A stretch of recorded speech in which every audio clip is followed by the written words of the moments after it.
है तो फिर सैया सजा देनी चाहिए, ठाकुर जी स्वयं पौड़ जाएंगे।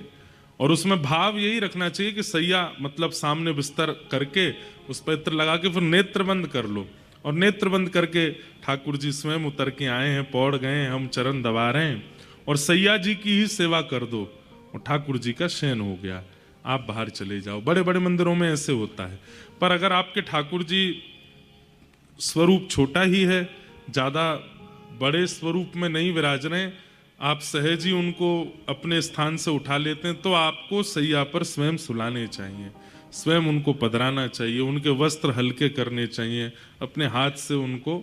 सीधी बात है, छोटा बालक होता है तो माँ अपने आप सुलाती है, जैसे बड़ा हो जाता है, योग्य हो जाता है, तो मैया बस बिस्तर तैयार करती और अपने आप सो जाते हैं जाके। ठीक वैसे ही, और ये बात जो माता जी आपकी कह रही है, जिनका प्रश्न है कि माँ कहती हैं कि वो पर ब्रह्म है, तो फिर पर ब्रह्म घर में क्यों बैठे हैं आपके? रहने दो उनको, तो वैकुंठ में ही रहने। तो जब घर लाए हैं ठाकुर जी को, घर पे विराजमान किया है, तो फिर उनके प्रति समस्त वो भावनाएं होनी चाहिए जो एक पारिवारिक सदस्य के प्रति होती है। तो फिर सेवा ही क्या, अगर वो परब्रह्म है और आप उनको परब्रह्म मान के और कोई सेवा का क्रम नहीं करते, तो फिर सेवा क्यों पधराई घर पर? सेवा पधराने का घर पर तात्पर्य क्या है? जितना समय हम संसार के व्यवहार में व्यस्त निकाल देते हैं, उतना समय हम ठाकुर जी के साथ निकालें, इसलिए सेवा आती है घर पे। ठाकुर जी को घर पर इसलिए नहीं विराजमान किया कि निर्विघ्नता से हमारा घर चलता रहे, परिवार चलता रहे, नहीं, ताकि हम व्यस्त रहें उनकी सेवा में, उनको सुलावें, उनको जगावें, तैयार करें, श्रृंगार करें, पाठ सुनावें, अनुष्ठान करें, अर्चन करें, वंदन करें, माला पहनावें, इत्र लगावें, पूरी ठाकुर जी की अष्टयाम सेवा करें। इसलिए तो ठाकुर जी पधराए घर पर, इसी भाव से ठाकुर जी की सेवा घर में पधराइए। तो फिर परब्रह्म वाली बात ये ठीक नहीं है, आपको ठाकुर जी की सेवा का विस्तार करना चाहिए। फिर एक कोई पुष्टि मार्गीय वैष्णव है, उनका भाव आया है कि वो गिरिराज जी से ठाकुर जी का स्वरूप लेकर के यहाँ आए हैं। हमारी गिरिराज जी में ऐसी भावना है कि गिरिराज जी के स्वरूप को गिरिराज जी से बाहर नहीं ले जाते, और ये बात निश्चित सत्य है कि गिरिराज जी के स्वरूप को गिरिराज जी से बाहर नहीं ले जाते हैं। तो ये जो वैष्णव हैं, इनसे हमारी प्रार्थना कि हमारे यहाँ नियम है कि जितना भार का स्वरूप आप गिरिराज जी से लाए हो, उतना भार सोना या तो वहां दान करना पड़ता है, तो ही आप ले जा सकते हो। और अगर उतने भार का स्वर्ण या भाव आप नहीं रख पा रहे हैं, तो आपको गिरिराज जी पुनः वापस गिरिराज जी की तलेटी में विराजमान कर देने चाहिए। क्योंकि श्री गिरिराज जी कौन है? ये हिमालय के पुत्र हैं, और ये हिमालय में विराजमान रहते हैं। हिमालय से उनका आगमन हुआ है, और वो ब्रज में ब्रजवासियों पर कृपा करने के लिए, ब्रजवास करने के लिए श्री गिरिराज जी आए हैं। हिमालय का एक अंश आया है, वो ब्रज से दूर नहीं जाना चाहते, इसलिए कृपा करके उनको ब्रज में ही रहने देना चाहिए, वहां से दूर नहीं करना चाहिए, ऐसी भावना है। कल हम लोग गोवर्धन पूजा का श्रवण कर रहे थे। बंधुओं देखो, बहुत ध्यान से सुनिएगा, हमारे धन की, हमारे समय की, हमारे जीवन की सबसे ज्यादा चिंता रहती है ठाकुर जी को। अगर हम अपने धन का व्यय गलत स्थान पर करते हैं तो ठाकुर जी को बहुत पीड़ा होती है। गलत जगह धन लगाते रहते हैं तो ठाकुर जी को बड़ी पीड़ा होती है।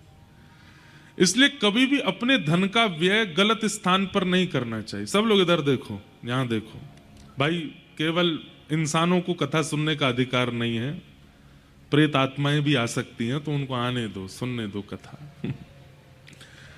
सब लोग इधर देखो भैया, ध्यान से कथा सुनो। कोई माता बहन वहां हो तो उनको संभालो, पानी वानी पिलाओ, थोड़ा हनुमान जी के पास ले जाओ, ठीक हो जाएंगे। इधर आप लोग कथा सुनो।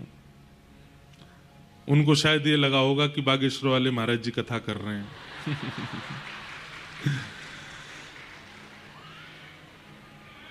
ठाकुर जी मंगल करें, कृपा करें, सब स्वस्थ रहें, मंगल में रहें। तो हम क्या बता रहे थे, हमारी बात सुनो, इधर सुनो, कथा सुनो। तो भाव ऐसा है कि हमारे द्वारा असद व्यय जब किया जाता है तो ठाकुर जी को बड़ी पीड़ा होती है। असद व्यय कैसे कैसे?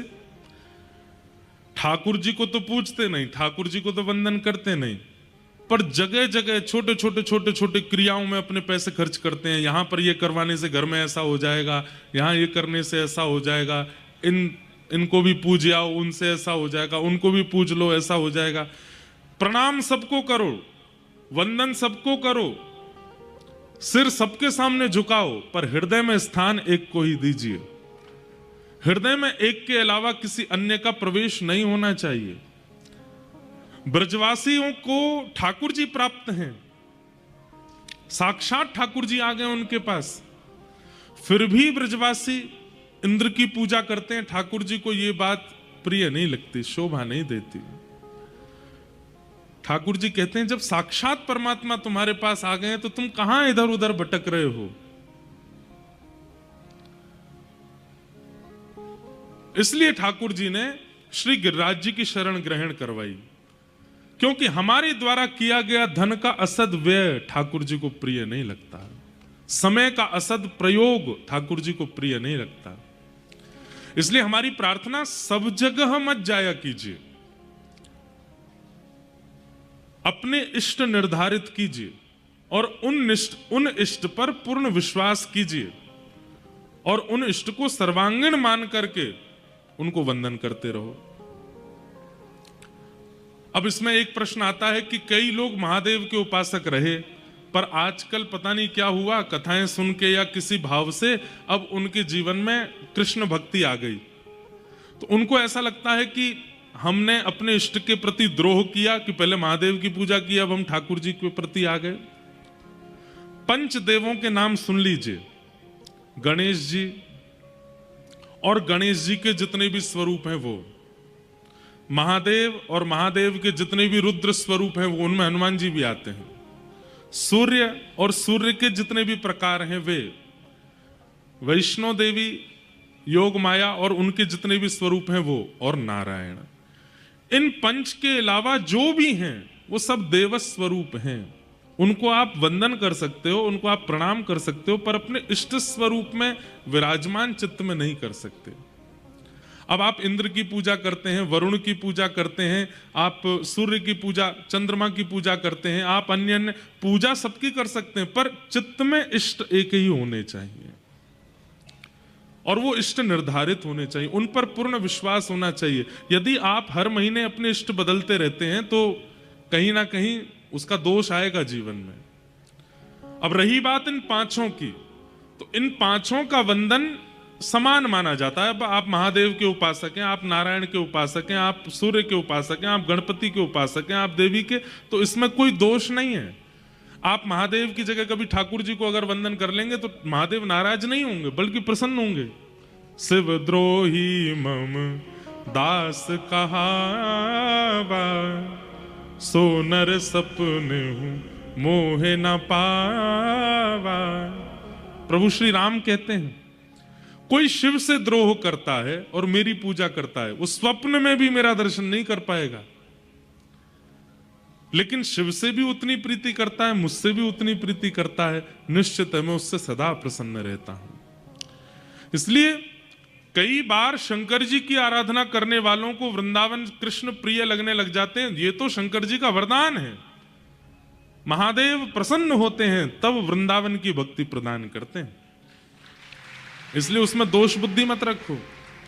देवी जब आपकी सेवा पूजा से अत्यंत प्रसन्न हो जाती हैं, अत्यंत आनंदित हो जाती हैं, तो वृंदावन रस रीति है, वृंदावन भक्ति नहीं है, रस रीति है, वो रस है, और उस रस की प्राप्ति ये देवता ही करवाते हैं, देवी ही करवाती हैं। ये प्रसन्न हो जाते हैं तो वृंदावन की ओर मोड़ देते हैं आपको। पर इन पंच के अलावा जो अन्य देवी देवता हैं उनके प्रति आपको निष्ठा रखनी चाहिए, श्रद्धा रखनी चाहिए, पर इष्ट रूप में तो इन पंच को ही स्वीकार। और इन पंच के जो रूप हैं, जैसे नारायण है, अब नारायण के 24 अवतार, महादेव है तो महादेव के जितने स्वरूप, गणपति के जितने प्रकार हैं, देवी के जितने स्वरूप हैं और सूर्य के जितने प्रकार, जैसे सूर्य के प्रकार चंद्रमा भी है, सूर्य के प्रकार तारामंडल भी हैं, सबको वंदन। ब्रजवासी क्या कर रहे हैं? इंद्र की पूजा करते हैं। इंद्र देवता हैं, मतलब सीधी बात अगर स्पष्ट रूप से कहें तो आप प्रधानमंत्री को पूछते नहीं है, उसके पीए के आगे पीछे घूमते रहते हैं, भैया अरे आप तो बड़े बढ़िया हैं, आप तो बड़े श्रेष्ठ हैं, आप तो ऐसे हैं। अरे भाई सीधे प्रधानमंत्री से जब आपका संपर्क है तो उन्हीं से बात करो। उनके नीचे कार्यकर्ताओं से आपको इतनी लगने की क्या आवश्यकता है? ठीक वैसे ही ये तो कार्यकर्ता गण है, कार्यकर्ता गणों को तो केवल प्रणाम करना चाहिए, उनको तो केवल वंदन करना चाहिए, अपना संपर्क तो प्रधान से होना चाहिए। ब्रजवासी इंद्र की पूजा करते हैं। ठाकुर जी बोले मैं मिल गो फिर भी इंद्र की पूजा करें, लेकिन ये मुंह को जय जय माने भी तो ना है, तो कहा करूं? ठाकुर जी कहते हैं मैं भगवान हूं, मेरी पूजा करो। ब्रजवासी कहें लाला दोबारा बोलियो कौन है? बोले भगवान हूं। बोले मोह दोनों आवे ना, तू भगवान है? तब ठाकुर जी बोले मुझे तो पूजेंगे नहीं, तो मेरा ही सब्स्टिट्यूट है, मेरा ही स्वरूप है गिरिराज जी, उनकी पूजा करवाता हूं। तब ठाकुर जी ब्रजवासियों को लेकर के गिरिराज जी गए और श्री गिरिराज बाबा के पूजन करवाया, परिक्रमा करवाई, अर्चना करवाई, 56 भोग लगवाए और स्वयं ही एक और रूप धारण करके, चतुर्भुज रूप धारण करके श्री गिरिराज जी पर प्रकट हो गए। बोलो गोवर्धन नाथ की। 4 भुजा वाले गिरिराज जी जैसे प्रकट भये, ब्रजवासी बोले अरे लाला देवता आ गयो, देवता प्रकट है गयो, देवता प्रकट है गयो। ठाकुर जी बोले प्रणाम करो, वंदन करो, पूजा करो। सब ब्रजवासियों ने जाके पूजा करी। कई ब्रजवासी तो ऊपर चढ़ गए गिरिराज जी पे और चतुर्भुज रूप में जो गोवर्धन नाथ प्रकट हुए उनके हाथ स्पर्श करके देख रहे हैं असली हैं कि नकली हैं, ये असली देवता तो है। मधुमंगल श्रीदामा ठाकुर जी के पास आए और ठाकुर जी से आके बोले लाला जी गिरिराज बाबा बिल्कुल तेरे जैसे ही लगे देखने में, तेरो नेक और अधिक श्रृंगार कर देंगे, बढ़िया वारों मुकुट पहना देंगे, नेक विशेष श्रृंगार कर देंगे तो ऐसा लगेगा तू ही गिरिराज बाबा है का। तेरी और गिरिराज बाबा की शक्ल बड़ी मिले। ठाकुर जी तो प्रकट हो गए एक और रूप में। ठाकुर जी बोले तुम ना जानो, मैं अपनी गैया चरावे आऊं यहां पे और जा गैया को दूध मैं पीऊं, वही गैया को दूध ये गिरिराज बाबा पीवे। एक ही गैया के दूध पीवे के बजे थे हम दोनों उनको चेहरा मिले। श्री दामा बोलो लाला गैया को दूध पीवे थे चेहरा कैसे मिल गो? चो तेरी मैया के तू और तेरी बहन दोनों ने दूध पियो, दोनों उनको चेहरा मिले कि ना मिले? सीधा बोलो हाँ लाला चेहरा तो मिले हम दोनों उनको। बोले जैसी तेरी बहन लगे वैसे ही तू लगे, क्योंकि एक ही मैया को दूध पियो, यही मारे एक ही गैया को दूध पियो, यहाँ हमारे हमारो चेहरा मिले। इतने में मधुमंगल बोलो लाला एक बात और बता। बोले कहा गैया को दूध तो बछड़ा भी पीवे, हमारो चेहरा बछड़ा ते काई को ना मिले, तो बछड़ा और हम अलग अलग काई को हैं। ये बात हम क्यों सुना रहे हैं आपको पता है? ब्रजवासी भोले कितने हैं, ब्रजवासी सीधे कितने हैं। ठाकुर जी की प्राप्ति में ज्ञान आवश्यक है, ठाकुर जी की प्राप्ति में भक्ति आवश्यक है, वैराग्य आवश्यक है, योग आवश्यक है, पर इन सबसे भी अधिक सहजता आवश्यक है, सरलता आवश्यक है। व्यक्ति क्या करता है? ज्ञान चुन लेता है पर सहज नहीं बन पाता, भक्ति चुन लेता है पर सहज नहीं बन पाता, योग चुन लेता है पर सहज नहीं बन पाता। आप कभी भी अत्यंत ज्ञानी व्यक्ति से मिलो, अपने ज्ञान का अभिमान लिए बैठा है। आप तपस्वी व्यक्ति से मिलो, तपस्या का अभिमान लिए बैठा है। आप योगी व्यक्ति से मिलो, वो योग का अभिमान लिए बैठा है। इसीलिए भगवत प्राप्ति नहीं हो पाती। लेकिन आपके पास ज्ञान नहीं है, भक्ति नहीं है, योग नहीं है, वैराग्य नहीं है, लेकिन सहजता है, सरलता है, सीधापन है, ठाकुर जी मिल जाएंगे।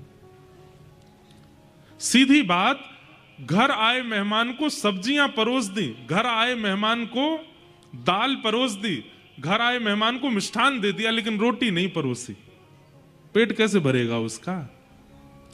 हम ज्ञान मार्ग चुन लेते हैं। ज्ञान मार्ग सब्जी है, वैराग्य मार्ग भी सब्जी है, योग मार्ग मिष्ठान है, लेकिन भूख की निवृत्ति तो सहजता, सरलता रूपी रोटी से ही होती है, वो हम लेते नहीं है। सरल बनो। नित्य ठाकुर जी के आगे हाथ जोड़ के एक प्रार्थना किया करो, क्या? ठाकुर जी हमें सरल बना दो। हम बहुत आडंबर में आ चुके हैं, हम बहुत दिखावा करने लगे हैं, हम बहुत असहज हो गए हैं, हमें सरल बना दीजिए। नित्य ठाकुर जी से प्रार्थना किया करो, सहज बने हम, सरल बने हम। बचपन में जब हम स्कूल जाते थे तो स्कूल में एक प्रेयर होती थी, हमको मन की शक्ति देना, मन विजय करे, दूसरों की जैसे पहले खुद को जय करे। जब हम ये प्रेयर गाते थे तो बच्चे स्कूल में कहते, बोले प्रेयर में क्या सिखाते? बोले क्या सिखाते? बोले टीचर को बाद में गुड मॉर्निंग करो, पहले खुद को कर लो। माता पिता को बाद में प्रणाम करो, पहले खुद के पांव छू लो। ये अर्थ नहीं है उसका। अर्थ क्या है? स्वयं पहले सुधार लीजिए, स्वयं को पहले सहज बना लीजिए, स्वयं को पहले योग्य बना लीजिए, फिर दूसरों की योग्यता देखिए, दूसरों की योग्यता पर जय जय करिए। हमारी तो बस एक ही प्रार्थना है, भक्ति पथिकों के अंदर कोई गुण हो चाहे ना हो, सहजता होनी चाहिए, सरलता होनी चाहिए। हमने जब दीक्षा देना प्रारंभ किया तो 5 अपने नियम बताए शिष्यों को करने के लिए, और उसमें सबसे पहला नियम क्या था? अगर मुझे पता चला कि मेरे द्वारा दीक्षित शिष्यों ने किसी अन्य आचार्य का अपराध या अपमान या गलत शब्द, गलत भावना रखी है, उसी दिन हम अपने शिष्य का त्याग कर देंगे। आप अन्यों की निंदा नहीं कर सकते, आप दूसरों की अवहेलना नहीं कर सकते, आपको सबको प्रणाम करना है, चाहे वो आचार्य जैसे हैं, सबको वंदन करना है, क्योंकि वंदन सहजता सिखाती है। दूसरों के आगे झुकना, इससे सहजता आती है। आप कोई छोटे थोड़ी हो जाओगे किसी को प्रणाम कर लोगे तो। कई लोगों को हमने देखा है वो प्रणाम करने में संकोच करते हैं। क्यों? प्रणाम कीजिए, वंदन कीजिए, सबको आगे झुकिए, उससे सहजता आती है, सरलता आती है। हमारी स्थिति ऐसी बन गई है कि हम सबसे व्यक्तिगत मिल नहीं पाते, पर सत्य बताएं इच्छा बहुत होती है कि सबसे मिलें, सबकी बात सुने, सबके पास बैठें, सबके, लेकिन अब मिलने वाले आ गए 100 लोग, 100 में से 80 लोगों की इच्छा तो केवल फोटो खिंचाने की है, ना उनको बात करने का है, ना उनको कोई जिज्ञासा है, ना उनकी कोई इच्छा है। उनका इच्छा तो केवल एक है, फोटो खिंच जाए महाराज जी के संग। और फोटो खिंचाने के चक्कर में कभी पैर भी धर देते हैं, कभी कोहनी भी मार देते हैं। आज तो कईयों ने बाल भी खींच लिए, वो तो बढ़िया हमारे असली बाल हैं। कई लोग जिनके असली नहीं है वो अगर हमारी जगह होते तो क्या ही होता पता नहीं। सहज बनो, सरल बनो, दीन बनो, दन्यता चित्त में लाओ, क्योंकि भगवत प्राप्ति के लिए ये अति आवश्यक गुण है। हां, आपकी इच्छा अगर भगवत प्राप्ति की नहीं है, आप बस अपना जीवन आनंद से जीना चाहते हो, ठाकुर जी मिले नहीं मिले इसकी कोई चिंता नहीं है, तो आप चाहे जैसे रहो, ज्ञान मार्ग में रहो, भक्ति मार्ग में रहो, वैराग्य मार्ग में रहो, बिल्कुल सहज मत रहो, असहज रहो, सब चीजों में श्रेष्ठ प्राप्त हो जाओ, अत्यंत ज्ञानी हो जाओ, अत्यंत योगी हो जाओ। लेकिन किंचित भी भावना यह है कि मेरे प्राण निकले उससे पहले मुझे श्री राधा रमण जी का दर्शन करना है, मेरे प्राण निकले उससे पहले राधा वल्लभ जी का अनुभव करना है, तो सहज बनना पड़ेगा, सरल बनना पड़ेगा, क्योंकि ठाकुर जी को सरल ही प्रिय है, सहज ही प्रिय है। यदि ज्ञानी को मिलना होता तो ठाकुर जी मधुमंगल, श्रीदामा, तन सुखा, मन सुखा, धन सुखा, इनको कभी सखा नहीं बनाते। यदि धनवान से मिलना होता तो सबरी के यहां कभी नहीं जाते। रूपवान से मिलना होता तो कुब्जा के ऊपर कृपा कभी नहीं करते। इन सब पर कृपा का ये प्रमाण है कि ठाकुर जी को और कुछ प्रिय नहीं है, सहजता प्रिय है। सरलता प्रिय है, दीनता प्रिय है।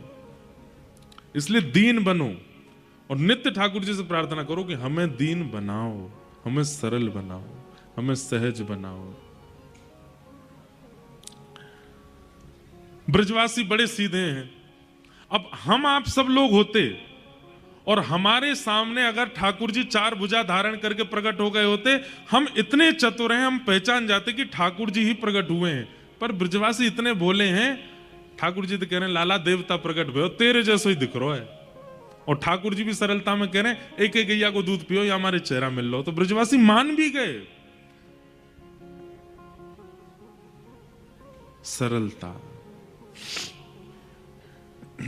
अब इसको कई लोग पता आज की भाषा में क्या कहते हैं, महाराज जी इसको हम लोग मूर्खता भी तो कह सकते हैं कि सामने स्पष्ट है और फिर भी हम उसको पहचान नहीं रहे हैं।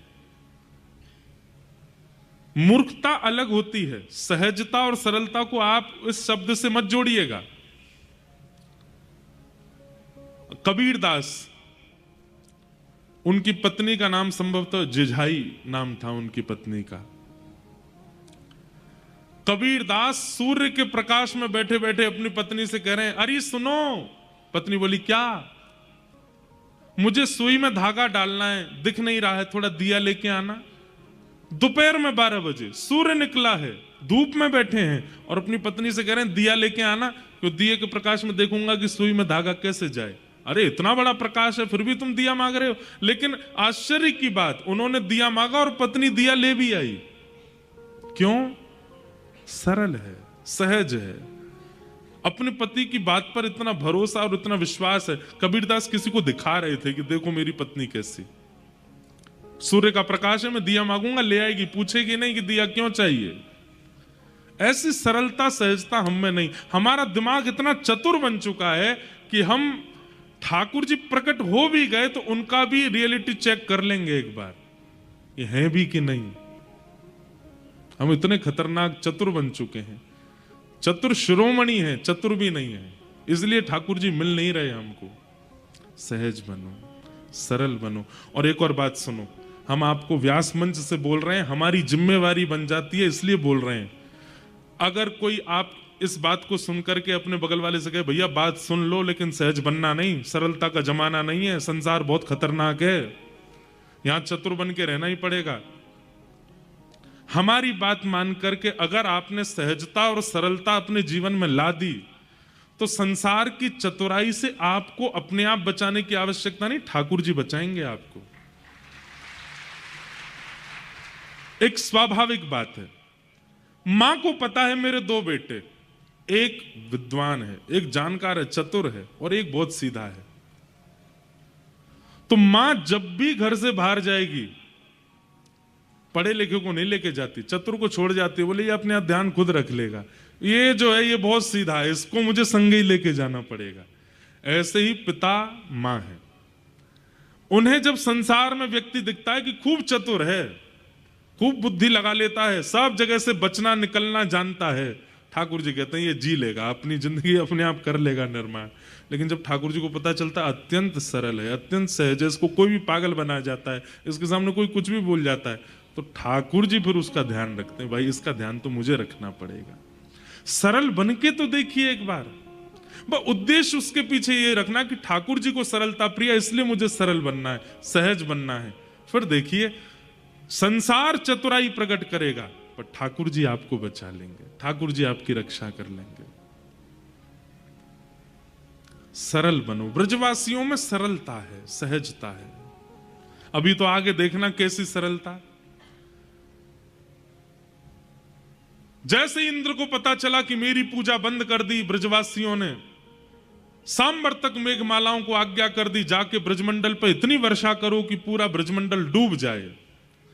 गड़गड़ करके बादलों ने गरजना शुरू किया, काली काली मेघमालाएं गोवर्धन के ऊपर जैसे ही आई, ब्रजवासी सब बोले लाला जे तो हमें लगे इंद्र नाराज है गो और हमने यहाँ की पूजा बंद कर दी, अब जे हमें जीवित ना छोड़ेगो। ठाकुर जी बोले जिनकी शरण में आए हो गिरिराज बाबा से प्रार्थना करो, ये रक्षा करेंगे। ताबड़तोड़ मूसलाधार बारिश प्रारंभ हुई, सब ब्रजवासी हाथ जोड़ के गिरिराज बाबा से प्रार्थना कर रहे हैं। नेत्र बंद करके प्रार्थना की, और जैसे ही नेत्र खोल करके देखा तो क्या पाया? 7 कोस 21 किलोमीटर लंबे चौड़े गिरिराज पर्वत को 7 बरस के ठाकुर जी ने अपनी बाम हस्त की कन्नी उंगली के नख पर धारण कर लिया है। मानो एक 21 किलोमीटर लंबी चौड़ी छतरी प्रकट हो गई है, और ब्रजवासियों को आह्वान कर रहे हैं, ठाकुर जी आ जाओ, सब यहीं आगे खड़े हो जाओ। नख पे धार लियो गिरिराज नाम, गिरधारी पायो है। नख पे धार लियो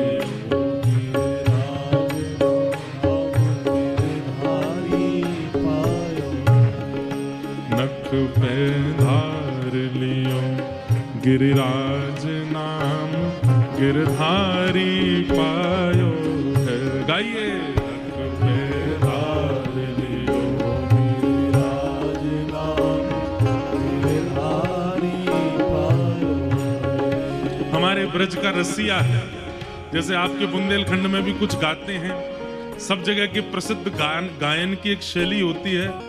ये हमारे ब्रज के रसिया हैं, ठाकुर जी को बहुत प्रिय लगते हैं, इसलिए हमारी प्रार्थना करताल बजा के सब लोग गाओ, बड़े सरल हैं। नख पे धार लियो गिरिराज नाम, गिरधारी पायो है। नख पे धार लियो गिरिराज नाम, गिरधारी पायो है। हाँ, धारी पायो है नाम, गिरधारी पायो है। हाँ, धारी पायो है नाम, गिरधारी पायो है। अरे हाँ, धारी पायो है नाम, गिरधारी पायो है।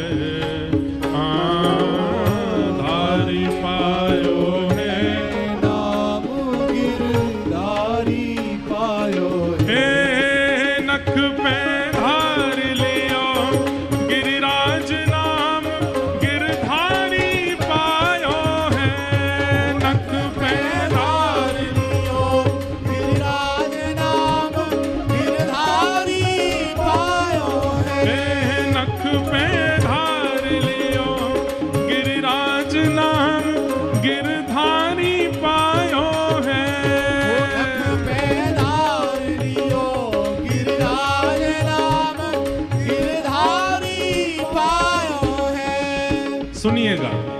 सुरपति पूजा मेट, कृष्ण गिरिराज पूजायो है। सुरपति पूजा मेट, कृष्ण गिरिराज पूजायो। सुरपति पूजा मेट, कृष्ण गिरिराज पूजायो है।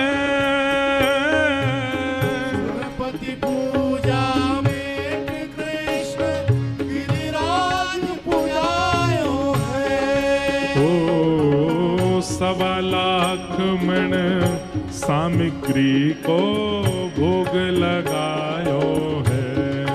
हाँ, सवा लाख मण सामग्री को भोग लगायो। हमारे ब्रज के साहित्य में वर्णन है कि ब्रजवासियों ने कितना भोग लगाया। 56 भोग में बोले गिरिराज पर्वत जितना ही लंबा चौड़ा प्रसाद का पर्वत प्रकट हो गया सामने। 2 पर्वत प्रकट हो गए, एक तो गिरिराज जी, दूसरे प्रसाद का पर्वत। 1.25 लाख मन सामग्री उसका भोग लगा है।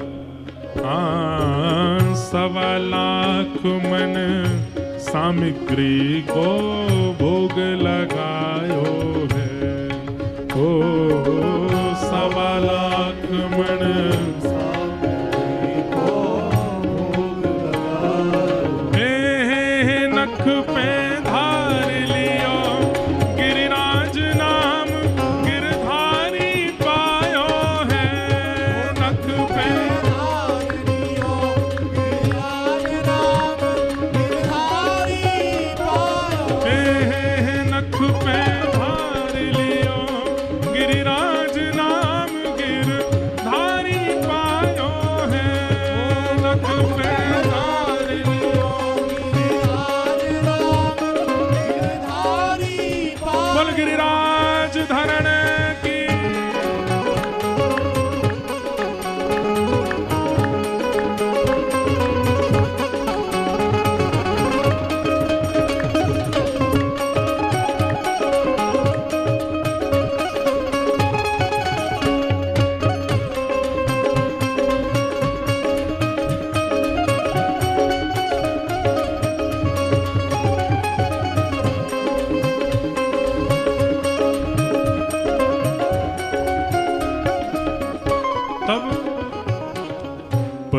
स्वर्ग में खबर, हाँ पड़ी स्वर्ग में खबर, क्रोध सुरपति को आयो है।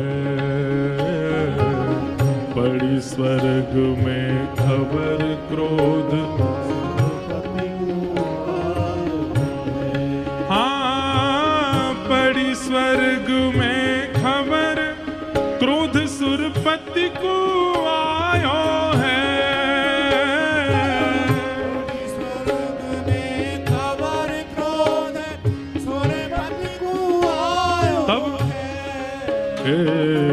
मूसलधार अपार बहुत पानी बरसायो है।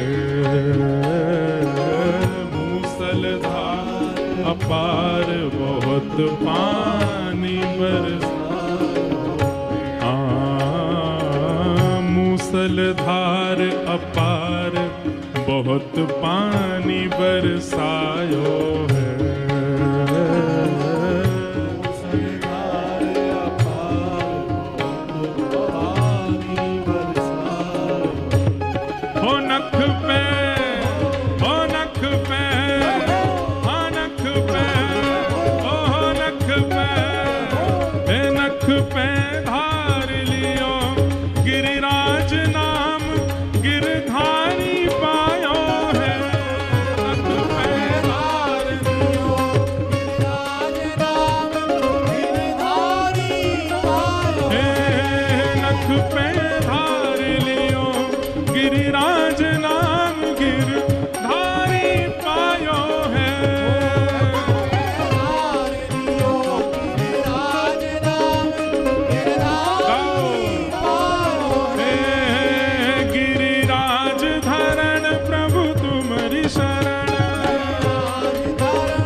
पर बूंद, हाँ पड़ी न व्रज पे बूंद, देख इंद्र घबरायो है। पड़ी न व्रज में बूंद, देख हाँ पड़ी न व्रज में बूंद, इंद्र देखत घबरायो है। पड़ी न व्रज में बूंद, इंद्र देखत घबरायो है। एक बूंद भी ब्रज में नहीं गिर पाई है। इतनी मूसलाधार बारिश करने के बाद भी ब्रज में एक बूंद भी बची नहीं। कहां गई सब? और ये ब्रजवासी बच कैसे रहे हैं? तब इंद्र गणों ने जाकर के बताया, क्यों? ओ ब्रजवासी सब कहें, कृष्ण गिरिराज उठायो है। हाँ ब्रजवासी सब कहें, इंद्र गिरिराज उठायो है। आपको पता नहीं आपको आ रही है कि नहीं, हमको ऐसी खुशबू आ रही है जैसे मिट्टी पे वर्षा गिर जाती है तो मिट्टी की सुगंध आती है। अब यहाँ मंच पे तो आ रही है, आप तक आ रही है कि नहीं पता नहीं, मिट्टी की सुगंध आ रही है। जैसे वर्षा होने के बाद में मिट्टी की सुगंध आती है, हो सकता है बाहर पानी पड़ा होगा, लेकिन इसी समय सुगंधी क्यों आ रही है? ये इस बात का प्रमाण है कि ठाकुर जी प्रत्यक्ष लीला कर रहे हैं। कथा में कथानक भावों का अनुभव होना, ये बहुत बड़ी बात है। अब कोई मंच पे आके देख ले, हमको सुगंधी आ रही है, एसी में से ही आ रही हो, कहीं से आ तो रही है, जैसे मानो